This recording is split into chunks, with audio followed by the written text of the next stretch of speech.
SocratesGarrettENT.com is a diversified firm specializing in recycled aggregates and crushed concrete. SocratesGarrettENT.com's recycled materials provide the construction industry with significant economic and environmental benefits by recycling clean concrete rubble into M.Dot grade rock materials. Recycled aggregates and crushed concrete can be applied to driveways, road construction, bank protection, parking lots, general bulk fills, and more. By using SocratesGarrettENT.com's crushed concrete products, anyone from homeowners to general contractors can help reduce landfilled concrete waste, conserve natural resources, and gain significant economic savings on materials and disposal costs. For more information, please call 601-896-0084 or visit us online at SocratesGarrettENT.com. Welcome. Good afternoon. Welcome to We Believe Newsbreak. We're broadcasting live on WeBelieveDigital.com from the heart of the Deep South, Jackson, Mississippi. We're glad you're joining us today. Have a few news items to go over, and as usual, I'm joined by my host, Mr. Socrates Garrett. How are you today, sir? I'm well, Chris. It's good to be in the studio with you. There's so much going on in our communities until it's very important that we share with our viewers and our listening audience as to what's going on in the country. Mm-hmm. And yesterday we had another horrific mass shooting. This time in Texas. It just leaves you wondering, will it ever end? Well, you know, it's got to end, Chris. And you're talking about the shooting that took place in Texas at the elementary school. Mm-hmm. Give us a little bit more detail as to what happened there. Yeah, it was in Uvalde, Texas, Robb Elementary School. 19, the latest count I've seen is 19 children dead and 2 teachers. Was an 18-year-old that did the shooting, grew up in that community. Unlike the Buffalo shooter that traveled from quite a distance. And apparently the 18-year-old, shot his grandmother. He was living with his grandparents, shot his grandmother, not fatally, fortunately, and then took off in the automobile, crashed his car, and then went with his AR rifle into the AR type, I should say, rifle into the elementary school and started shooting. What was the reaction of President Biden? President Biden went live last night, just shortly after returning from a trip to Asia, speaking with Asian leaders, and you could just see the fatigue. You could just see he just said, you know, this is, I'm sick of this. We've got to stop. This has got to stop. We've got to take action. Now, that being said, today, on the second anniversary of George Floyd's death, President Biden did put out a what's the executive order for policing reforms, and so he spoke about it last night, and then he actually issued the order this morning. Well, because I also understand that now the conversation is really ripe for gun control, the discussion on the Second Amendment. And I believe that our former President Trump and the governor of Texas and one other elected official were on their way to a national gun show. Mm-hmm. And, you know, you just can't help but wonder if this is not the right time to say that we must get guns off the street and out of the hands of people that do these kind of things. Yeah, it's just such a contradiction. I mean, what are you going to talk about at the NRA convention? I mean, at the 24, 48 hours removed from this event. Yeah, and I think that was Ted Cruz, Chris, that was headed to the gun show convention along with Trump and Abbott, the governor of Texas.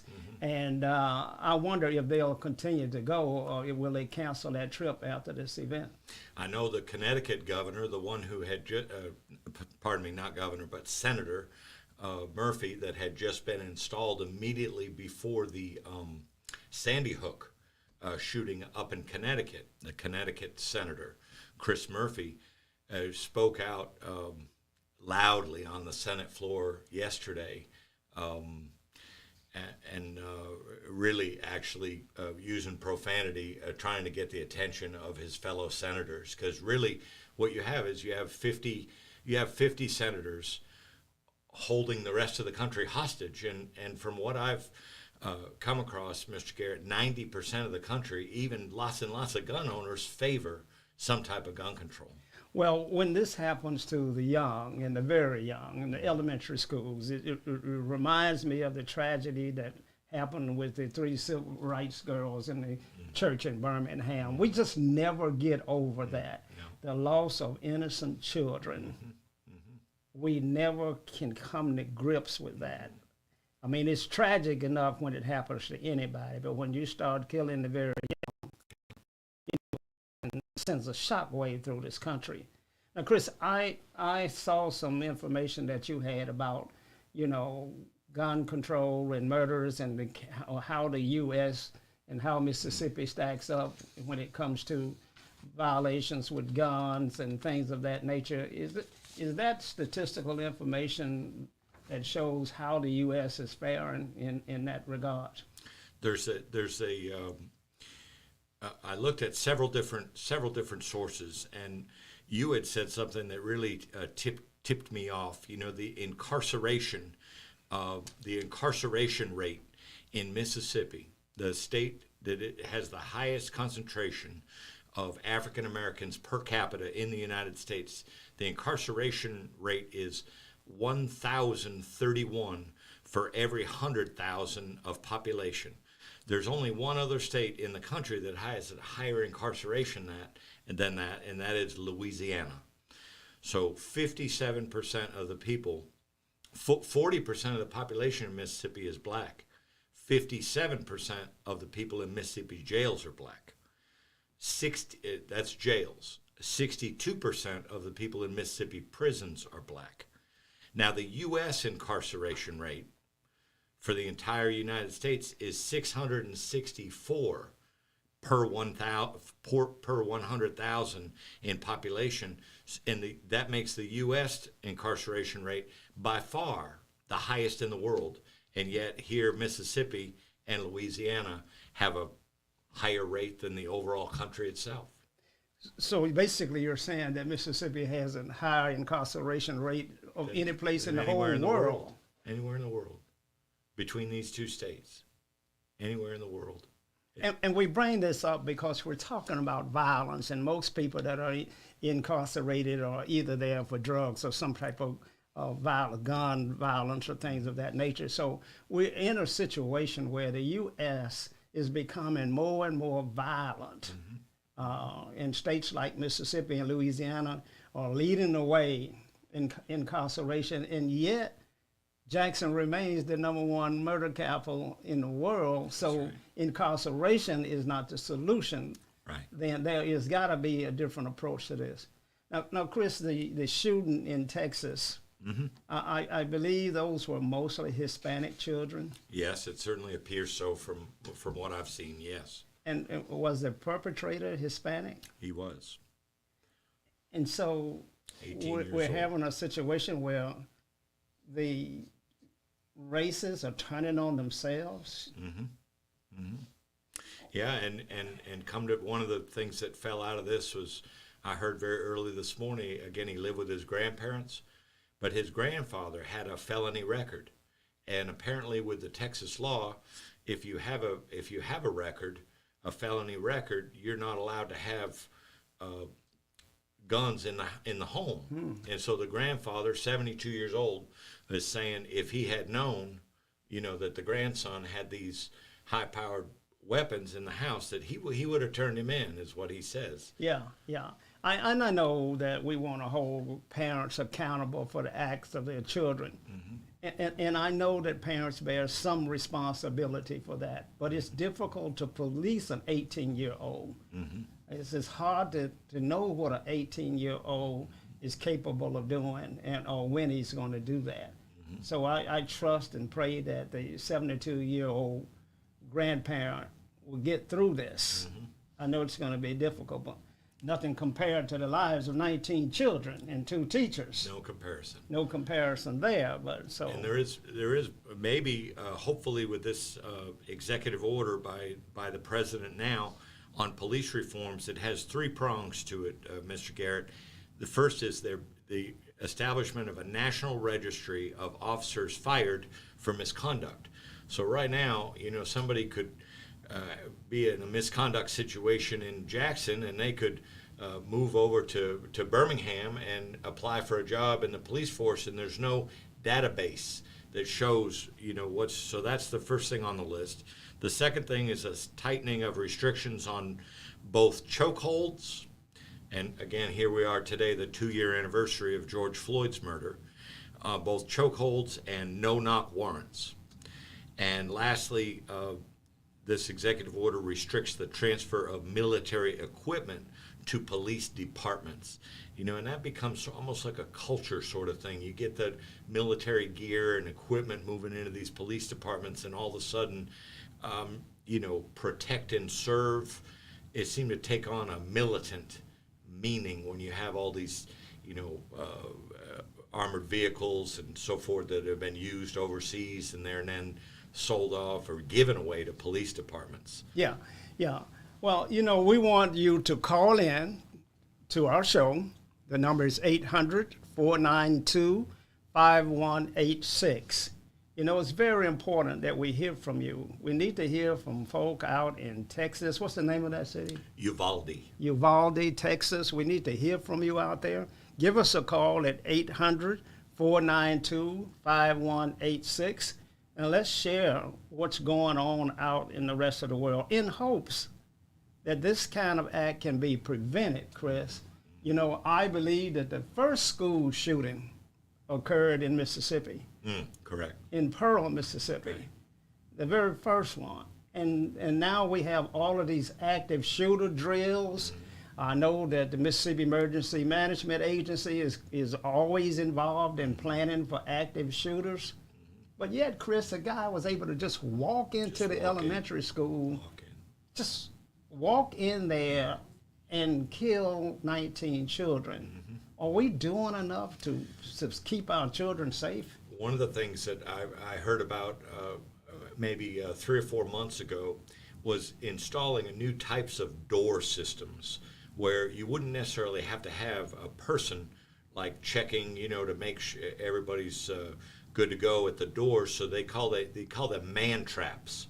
So if you trigger one door, in other words, there's no way you can get behind the next door. It's like at that point, once that door's open, if somebody didn't view that or see that, it locks automatically behind the person, and then there's no further entry beyond that.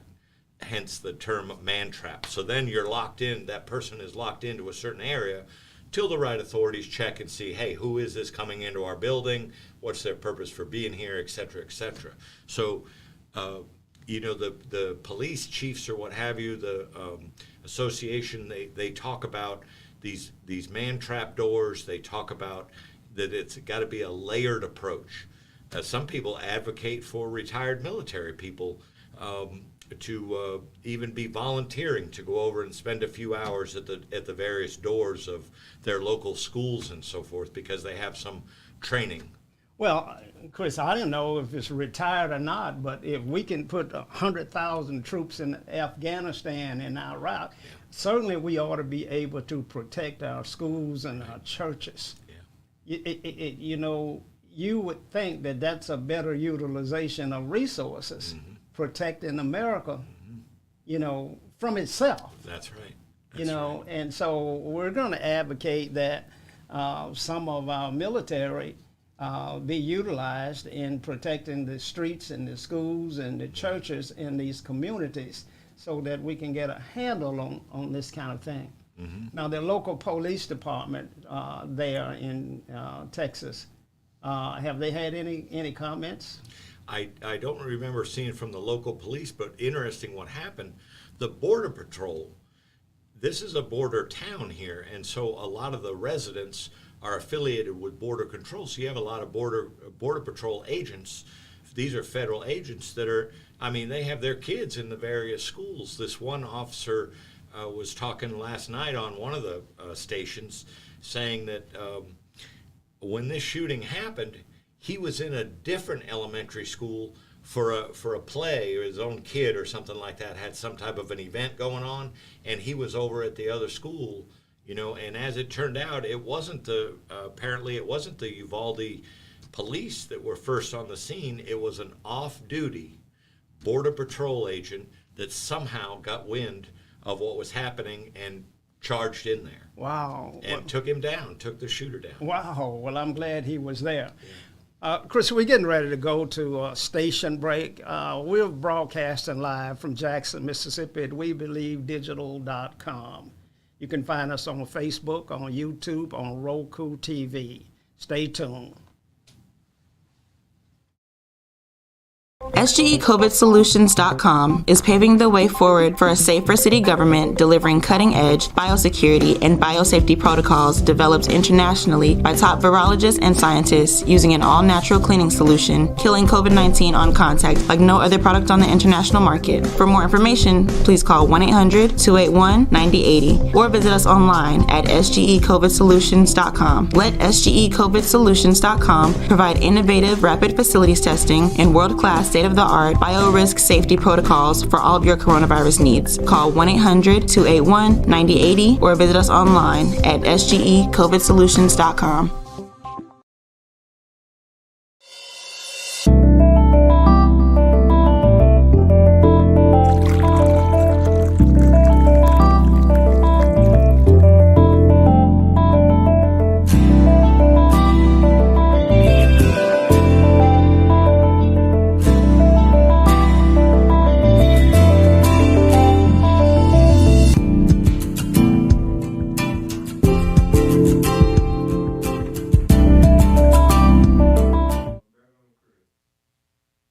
Welcome back.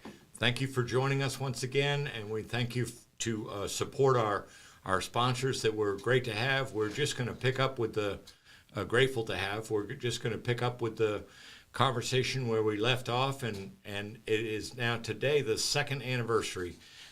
We just mentioned it in connection with President Biden's executive order, but today is the 2-year anniversary of the murder of George Floyd, and boy, it just seems like time just goes by so fast, Mr. Garrett. Yeah, it was such a tragic event. You know, and you hear this stirs up so many different emotions. I've heard conversations that, you know, the perpetrators of the killing of George Floyd, you know, walked away free, and the perpetrators of the killing of even the children in New Mexico was not killed. And so, you know, we have to think that, you know, there's got to be a reaction to crime that deals with the harshness of the situation.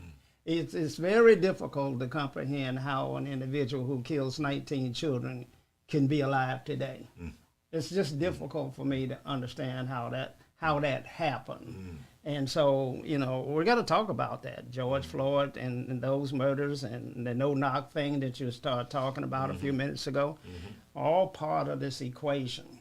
Well, with George Floyd, you know, the one with the knee, 9 minutes and 29 seconds. Yeah, it's tragic. It's tragic. Former police officer Derek Chauvin, he's doing time now. He is found guilty and doing time. Recently, just last week, one of the other three, you know, there's 4 police officers there, and we couldn't even be talking about this really if it wasn't for a teenager with a cell phone that turned on the camera.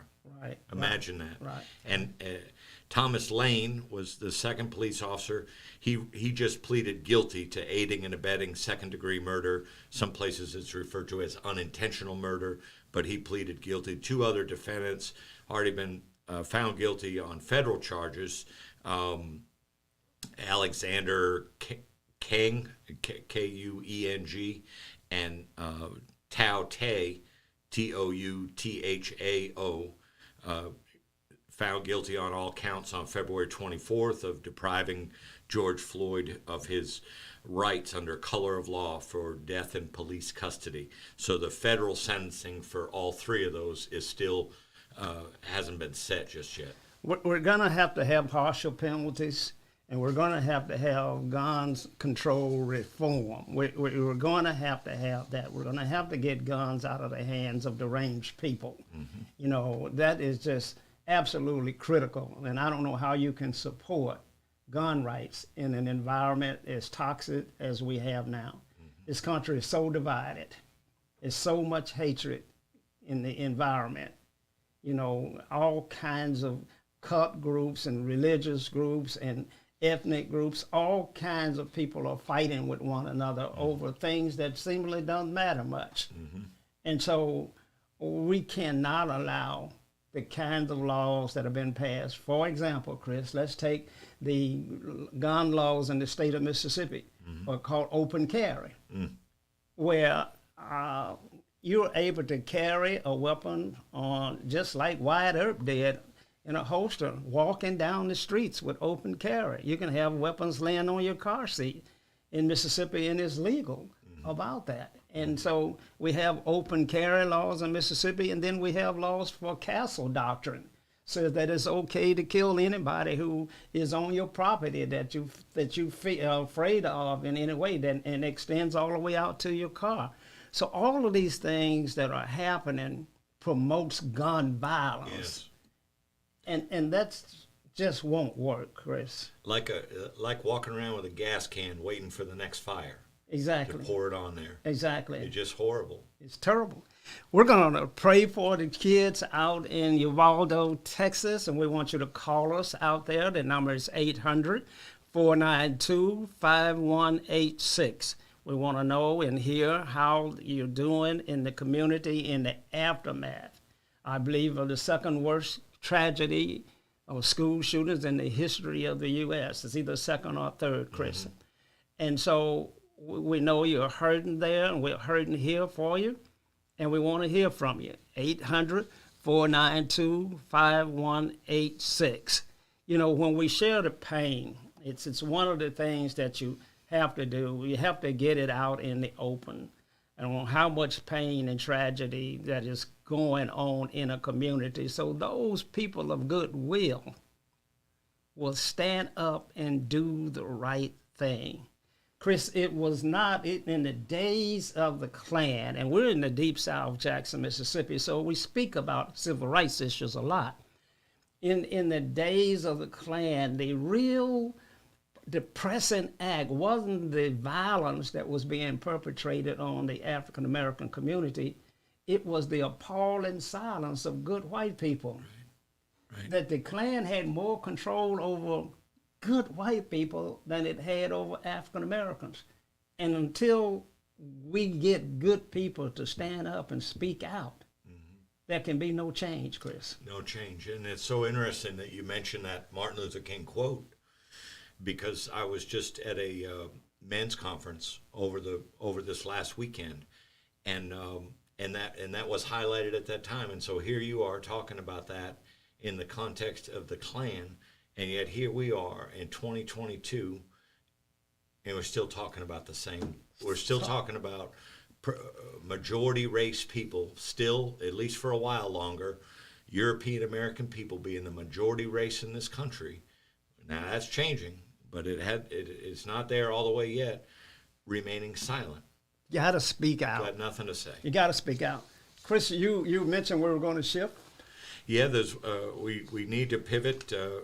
Absent any calls right now, we need to pivot to the other, to the local story that we've been with for forever now. It seems like yesterday there was a special meeting of the Jackson City Council, and lo and behold, just as some suspected, Mr. Garrett, the claim that Richard's Disposal had put in for services for the month of April. They've been working now since 1 April. And so, we're only less than a week away from them being 2 months on the job. So they put in their claim for payment for the first month. The amount of the payment was $808,000.35. And the Jackson City Council rapidly voted it down on a 5-2 vote. How about that? That's harsh. That's horrible. That's economic crime. That is, that is an intentional move to destroy a business, because no business can sustain itself without being paid for the work that is done. It has employees, it has truck notes, it has insurance, it has all of those things that must be paid, and they depend upon receiving their payments in a timely manner. I want to go back, Chris, and just give our viewers a little background on what this garbage debacle is all about. Well, the mayor, our mayor of Jackson, Chokwe Lumumba, decided to employ a management technique that is kind of I want to say blunt is the word I was searching for, where every so often you shake the tree and see what falls out a little bit. And Waste Management, an international conglomerate, had the contract here in Jackson for solid waste collection for over 35 years. And so the mayor said, gee, I wonder if we're really getting the best deal for our money here, because we keep paying more and more money and so forth. So he decided that when the contract was to come to a close, to have an open bid process, and that had several iterations, Mr. Garrett.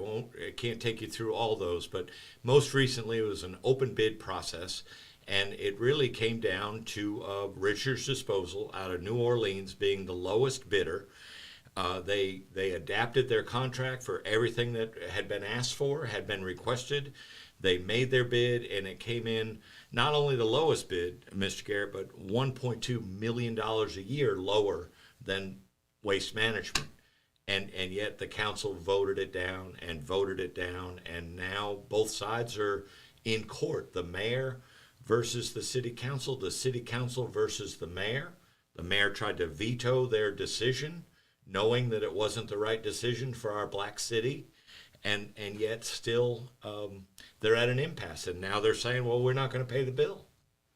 So we have an African-American firm that put in a bid and was selected as the lowest and best bid for the city, in a city that's 85% African-American. Right. And you have a city council that's comprised of 5 African-Americans out of 7. Correct. 2 Europeans, 5 African-Americans. The 3 of the African-American council people voted against the award of a low bid contract to an African-American firm. Correct. In an 85% black city. And keep doing it. Am I saying that correctly? Totally correctly. And it keeps going. It keeps good. It isn't like they've had plenty of time to say, well, we want to see this different way. Maybe we jumped it. They've had ample opportunity. They're not going back. They're sticking to their position. And so the mayor, through legal maneuvers, was able to award the contract on an emergency basis to Richards Disposal Services. Correct. And they've been performing now for the past 45 days or so. Mm-hmm. They submitted their first invoice for payment, and the majority African-American council voted not to pay Richards for the services rendered. That's correct. And Chris, I think I heard one council person say that it was akin to a little boy coming over to cut your grass, that you didn't ask him to cut your grass, so you have no reason to pay him. Right. That analogy is what I think I heard. I heard it myself. This is a long ways from a little boy with a lawnmower. This is a $800,000 a month plus contract. Those people have to get paid. And Chris, even if it was a little boy that came and cut your yard, that you didn't ask him to do so. You'd think a grown-up would behave differently. You think a grown-up would say, I'm going to pay you. You did a good job. I'm going to pay you for that. Yeah. Especially if it was a youth, a little boy, that we're losing. That's right. And we're losing black businesses. It seems to me that you couldn't come to that conclusion. Seemed like anything you could do to help things move in a positive way for our city, and the workers of our city, you're going to want to do that. It's mind-boggling. We're broadcasting live from right here in Jackson, Mississippi. We're being seen in over 139 countries. You can find us on Facebook, on YouTube, on Roku TV, and on our own platform, WeBelieveDigital.com. There are lots of shows being broadcast out of this studio, but the one that we're missing is you. And we'd love to have you in studio or remote in. So give us a call at 800-492-5186, and let's share the stories that are occurring in our city every day. You know, this economic genocide that's occurring in the African-American community could not be more clearly displayed than what's happening with this garbage contract. It's happening every day. African Americans get less than 2% of contracts for goods and services on our state level. They get less than 0.1% for contracts for goods and services on the federal level. And they get less than 10% of contracts for goods and services in the cities that are run by African Americans. Chris, we're in trouble. Yeah, something's got to shift. There's got to be a way to get people, and the disturbing thing for me to see is you would think at the local level, you know, you would think that when we get a black council, this majority black council, you would think that the decisions being made would reflect the best interests of our black city, and you don't see that, and I just can't make my brain understand that. We'll keep you updated on these and other stories that are breaking in our community right here on We Believe Digital News Break. We're going to talk about things that are occurring all over the world. We're going to pay a lot of attention to what's happening in Mississippi.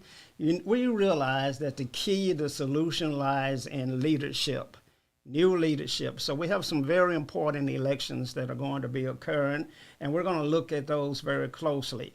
Chris, it's always good to be in the studio with you. Any parting shots? No, that we just want to think that glass is always half full, Mr. Garrett. We got to stay positive and stay at it. Got to stay positive and stay at it. Until next time, good night. Advertise on WeBelieve.Global, a brand new digital media platform.